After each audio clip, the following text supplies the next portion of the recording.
What's up, guys? Welcome back to another installment of the Bloke Nation. I am Vic, and I know it's been some time since I've been with you guys, but man, this month has been crazy.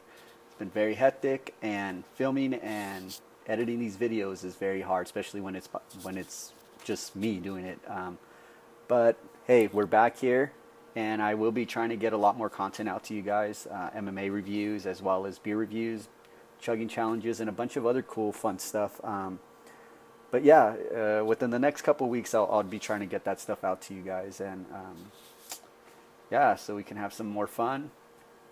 If this is your first time watching a video, welcome to the nation. If it's your second or third, welcome back to the Bloke Nation. I'm glad to have everybody here, and yeah, but for old time's sake, we got our 805. Cheers to you wherever you're at. Hope you're having a good day, a blessed day. But yeah, let's just jump back into the video. So I will be reviewing UFC 241, which is going to be a pretty big card. I think it's, my opinion, I think it's the best card the UFC has had this year. It's also here in Southern California, so I will be there. So if you see me there and you watched the video, feel free to come say what's up, say hi. We can enjoy the fights, have a beer too, and yeah. I will be doing my picks as well as going over the three last fights, the main event, co-main event, and one of the feature fights, as well as going over some stuff about Conor McGregor, especially with the news today of him having an unsanctioned fight with an old man. So going over that. So let's just jump into the video, guys. We have the main event, Daniel Cormier defending his UFC World Heavyweight Championship against former champion Stipe Miocic. This fight's going to be good. It's going to be a really good fight. I don't think it's going to last the full 5 rounds, and I also don't think that DC is going to be walking out as champion. I think the last fight, Stipe got caught with that check hook. You know, he didn't take Daniel Cormier's dirty boxing and his grappling very seriously. Stipe, I think, is a better fighter. He has defended the title the most. He's defended it 3 times, and excuse me, he's beaten some pretty tough guys. He knocked out JDS, he knocked out Overeem, and he embarrassed Ngannou. He dominated that fight from beginning to end. He gassed out Ngannou and just had his way with him. But I think that when he fought DC, in my opinion, he didn't look like himself. He looked slower. He looked lethargic. He looked like burned out. He did land a couple of good punches in that fight, but DC, man, he's a wrestler. He's a grinder. He grinded on Stipe. He put his weight on him, dirty boxed him. He had him thinking about the shot all the time. And I think that kind of messed with Stipe's head a little bit. But at the end of the day, DC, he got into that clinch, and Stipe didn't keep his hands up. One of the most basic things in fighting is keeping your hands up, and Stipe didn't do that. And when they separated from that clinch, DC caught him with that check hook, and that was it. A couple punches on the ground, and that was it. But I think this fight is going to be a lot different. I think Stipe, just looking at the countdown as well as looking at the embeddeds on UFC, Stipe looked huge. The dude looked ripped. He looked good. I think that time off, I think it kind of cleared his head a little bit, having his daughter, spending time with her, just doing normal things as a normal person, not having to think about UFC or fighting or being a world champion and all these obligations that come with it. I think he got to clear his head a little bit, and I think that's good. DC, he's been active. He defended his title against Derek Lewis back in November. It was kind of a tune-up fight.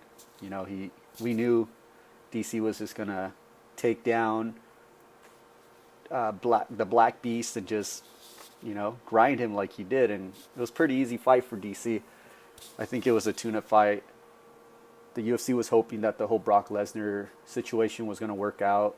Obviously, it didn't. I wasn't a fan of that fight. Yeah, it's a big money fight, but You know, Brock Lesnar coming out of retirement and getting an automatic title shot, that was not cool. That was not something that the UFC, it's like kind of like a circus. And I didn't like it at all. We had, you know, the former champion. Yeah, he got knocked out, but he defended the title the most times out of anybody in the heavyweight division ever. And I believe he deserved his rematch right away. DC was looking for that money fight, like all these champions are doing, and it stifles these divisions, and it's bad for business. I think, you know, it's good for people to get eyes on the sport. Like, yeah, Brock Lesnar will bring a lot of these WWE fans and stuff like that, but he didn't deserve that title shot. His last fight was a win, but overturned because he got caught using steroids again. And it was kind of a joke, and it was kind of a spit in the face from the UFC to Stipe Miocic. You know, we have DC saying, oh, he feels entitled and this and that. He wasn't feeling entitled. The dude deserved it. He earned the right for that automatic rematch. We have other people that got title fights after being knocked out. We have Joanna Jędrzejczyk after she lost her world title. She got a immediate rematch against Thug Rose, and was that warranted? Yeah, she defended her title 6 times. So I believe Stipe deserved that title rematch right away as well. But that fight's going to be good. I can't wait to watch it. I like both fighters. I like DC and I like Stipe. They're both very nice, very humble guys. So I'm just hoping for a good fight. And it's going to be amazing. It's going to be fun. So we'll see what happens. We'll see if Stipe is going to be able to nullify DC inside the clinch, and if he's going to have a different game plan.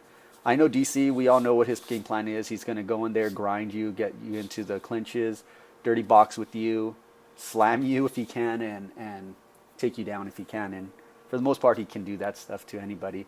I think Stipe is a bigger fighter lengthwise, and I think he should have used his distance a little bit better, but I think he learned from that loss, and it's going to be a lot better fight to this time around. It's almost a whole full year. I think it's over, 12 or 13 months since that last fight happened. So we'll see what happens. Then we have the co-main event.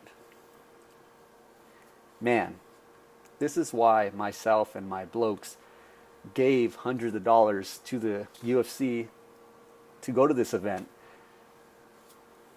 My birthday was back in July. So this is like a late birthday present. This is going to be an amazing fight. The co-main event, which sees former WEC and former UFC lightweight champion Anthony Showtime Pettis taking on one of my favorite fighters. I think he's a really big name in the sport, and I think he's a fan favorite for a lot of people. Taking on, Nate Diaz. The dudes are scrappers. It's going to be an amazing fight, and I cannot wait to see this fight. Again, I don't think, just like the main event, I don't think this is going to go the distance. I think it's going to end in the ending, maybe late in the second round. In my opinion, I have Nate winning that fight. I think his forward pressure and his fighting style is the kryptonite to Anthony Pettis. Pettis has those great kicks. He's from a Taekwondo background, and he has good jiu-jitsu. I just think that Diaz's game plan is going to be and his fighting style is going to be too much for Pettis. The reason I say that is because RDA, Rafael dos Anjos, when he took the lightweight title away from Pettis, he basically gave the blueprint on how to beat Pettis. A lot of people, they were like stifled by Pettis because of his kicks and his flashiness and doing all this crazy stuff, which is, man, that's awesome. But when somebody gives the blueprint on how to beat you, all these other fighters start seeing that, and they start adding to it. So when RDA beat Pettis by giving him that forward pressure, not giving Pettis that chance to throw kicks and just keeping him on his back foot, Pettis doesn't fight good like that. He needs to be pressing. He needs to be the one that's dictating the fight, because then he can throw those flashy kicks, those head kicks, those leg kicks. And RDA didn't allow him to do that. He pushed him up against the cage. He was counterpunching him very well, and he just basically nullified everything from Pettis, and we saw how that ended. RDA took the belt from him, and then we saw, after that, Pettis was on kind of a downward spiral. He lost to Eddie Alvarez. Same difference. Alvarez put the pressure on him, used his takedowns, which is another downfall of Pettis. His wrestling is not very good. His wrestling defense is not very good, and his offensive wrestling is not very good. His defense in Brazilian Jiu-Jitsu is better. He's good off his back. He has a win against Benson Henderson, who's also a black belt in Brazilian Jiu-Jitsu, but he's not the caliber that Diaz is at. And so, like I was saying, Pettis was on a downward spiral. He lost to Alvarez, and then he lost to Ferguson. He lost to Poirier. And all these fighters, the one thing they all have in common is they pushed the pressure against Pettis. They pushed him against the cage. They were the ones that were dictating the pace. When he caught Tony Ferguson in their fight and rocked him, that was Pettis pushing the pace. Once Ferguson nullified that, we had the hand injury, and when he fought Poirier, he had the leg injury. I don't know about those injuries, if they were legitimate or not. If they were, then that's cool. If not, it's kind of a cheap way to take a loss, But whatever, it is what it is. But again, RDA gave the blueprint on how to beat Pettis, and I think Diaz's fighting style is perfect for that.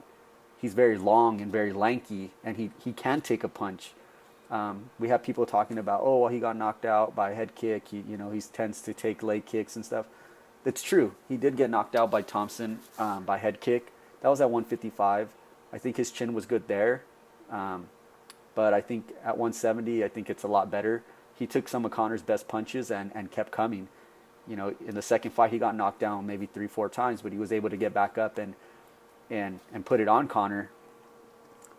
And we saw what happened in the first fight. Same thing. Conor was just, punishing in Nate's face and legs with those kicks and punches and stuff, and cut him. And Nate was just coming forward, just kept coming, and he ate the best punches. I think Conor is probably a way harder puncher than Pettis is. So Diaz doesn't have to worry about power punches and stuff like that. I just think he has to worry about those leg kicks, which he's been taking them for years from his older brother Nick and all that. So I think that fight, I think it's the fight benefits Nate Diaz, and I think he's going to take the win. I think he's going to put the pressure on Pettis. He's going to keep him at distance with his jab and his excellent boxing. If he can get the takedown, he's going to get the takedown, and I think he can get the finish on the ground. He can get the finish standing as well. The way Pettis can win this fight is if he dictates the kicks with the kicks, throwing leg kicks, not allowing Diaz to get comfortable and start getting off. I think if he's first, he can win this fight. But the way Diaz has fought in the past, I think he's not going to allow that.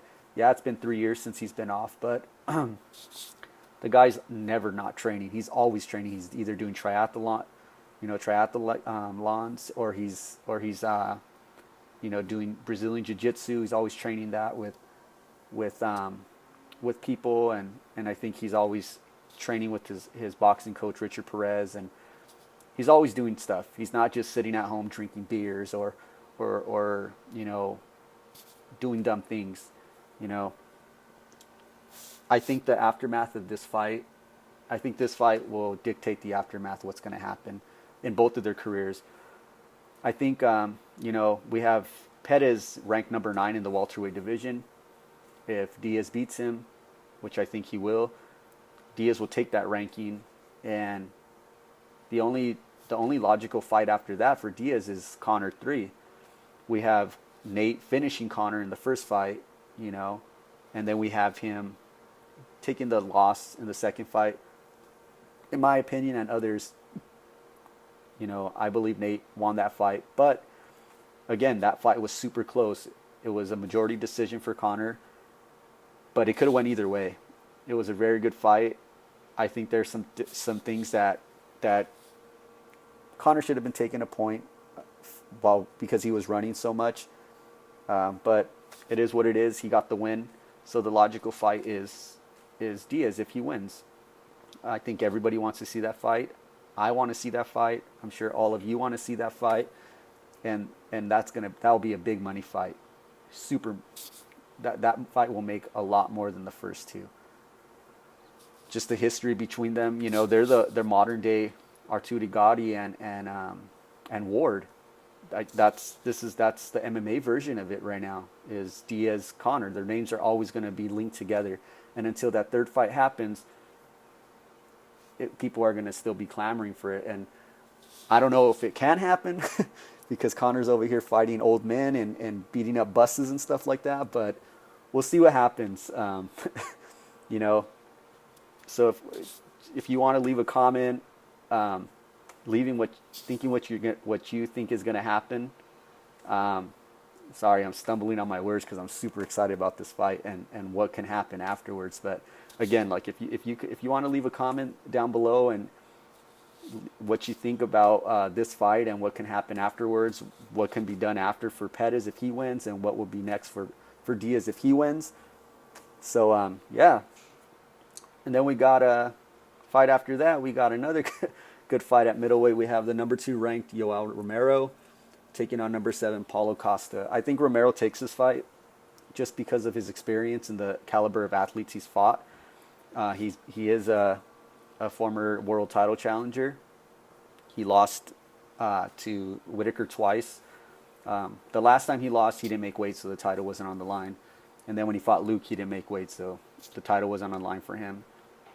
That was a good knockout of Luke, which I was super stoked about. I'm not a big Luke Rockhold fan. So I think the style that Yoel Romero has, he has knockout power. He has that wrestling base. I think he has more tools to beat Paulo. Paulo has 100% finishing rate. And he's undefeated, so he can take this fight. I just think that it's a little bit too much too soon for Paulo. So I see Yoel taking this fight, and I think him and after that fight, I think after this fight, if he wins, he should take on Calvin Gastelum, and they can that'll be a number 1 contender match, title eliminator. So we'll see what happens. After that, we have a scrap between Gabriel Benitez and Sodiq Yusuff. I have Sodiq winning that fight. He's been looking really good. After that, we have a middleweight scrap between number 8 Derek Brunson and number 10 Ian Heinisch. I have Heinisch winning that fight. He's been looking really good lately, and Derek he's been on a downward spiral. He hasn't been looking like himself lately. So I have Ian taking that fight. Then we have a lightweight scrap between Devontae Smith and Kama Worthy. I have Devontae taking that fight. And then we have this bantamweight fight is going to be a pretty good scrap. It's number 3, Rafael Estancia, who has wins over Marlon Moraes and TJ Dillashaw. He will be taking on number 9, Corey Sandhagen, who I have winning. I think Sandhagen he's upped his game, and he's been looking really good lately. So we'll see what happens. And then we have a lightweight scrap between a hometown boy, Christos Giagos, which is really good friends with one of my friends who's a fighter. So of course I'm going to be going for Christo. He's a local boy out of the South Bay, and it's awesome to see him scrap in the UFC at home. So he'll be taking on Drakkar Klose, who's also a veteran, but I have Christos winning this fight. And then we have a bantamweight fight between Manny Bermudez taking on former LFA interim bantamweight and interim flyweight champion Casey Kenny. Very versatile. He's good on the ground, but I think Manny Bermudez has more tools to beat Casey. He's undefeated, and he has 11 subs and 1 KO. He's a finisher. I think he only has 2 decisions in his whole record. I have to go with Manny. There's no way about it. So I'm going for Manny. I think he's going to take that scrap. And then we have a female scrap at strawweight. Hannah Cyphers taking on Jody Escobar. I have Hannah taking that fight. Jody has been kind of on a skid lately, so yeah, I have Hannah taking that fight. And then we have a bantamweight scrap between Kang Ho Kan versus Brandon Davis. I have Kang winning this fight. And then the first fight of the card, we have a flyweight scrap between former LFA flyweight champ Sabina Mazo. She's a monster. Her kicks are crazy. They come from nowhere, basically. She reminds me of a female version of Anthony Pettis. She'll be taking on Tough 26 alum Shayna Dobson. So I have Sabina taking that fight. So I'm super excited about this fight card. I'm super excited about being there. If you're going to be there and you see me and you recognize me, feel free to come talk to me, say hello. We'll grab a beer. We'll watch the fights and have a good time. It's always nice to meet new people. Always nice to have good, friendly vibes, positive vibes. So, and if you're watching at home, enjoy, have a good time. And yeah, can't wait. It's going to be a good freaking card. I'm super excited about it. You know, I know this is a little bit of a long video, but it's been a little while since I've been here. So again, guys, thank you guys for coming. Thank you guys for watching. Hit the subscribe button if you haven't yet. Leave a comment, leave a like. And, you know, thank you guys for coming. I'm very appreciative of you guys watching, even if it's not the whole video, but just watching some of it and giving some feedback. I do also have an Instagram for the channel, so I'll be putting a link in the description for you guys to hit. I'm always posting on there, different fight stuff and everything like that, so come check it out. So yeah, like I said, leave a comment. Even for you guys that come and want to be negative on this channel, it's okay. I like that. I'm accepting to that. As long as you're coming in and watching, no matter if you like it or not, it's okay with me, you know.